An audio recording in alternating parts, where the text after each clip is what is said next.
was cold, dark, and airless. Eva took a deep breath and regretted it as her chest heaved and spasmed. She lay in the hospital bed, unable to turn. She had been transferred to the hospital as soon as her back started to heal. This prison had been her world for over 3 months. She didn't know whether it was night or day, and after a point, she didn't care. Eva's only means of telling time was by the visits of the nurses. If she knew their names, she didn't remember them.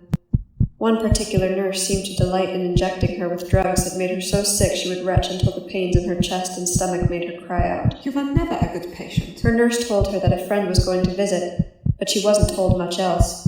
For the first time in a long time, Eva looked forward to something. She was excited at the possibility that it might be a school friend.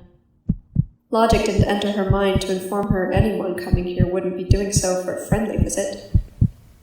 The door opened once again, and Eva flinched from the stark glare as the light was turned on and illuminated the small room. Men in white coats. She didn't know their names and didn't care. Hands grabbed her, so many hands belonging to men in white. She fought back, but she couldn't stop them from strapping her down. Her arms and legs were tied. She tried to move, but it was impossible. She cried out in fear and pain, but no one cared. Eva opened her eyes to see her Uncle Dieter. He placed his hand on her head and whispered something to her that she could not hear.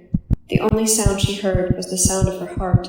It was beating so fast, she thought it would explode out of her chest. A thick black strap kept her head immobile, a short, thick bar in her mouth. And then the pain as the current went through her body like fire. Bastard child!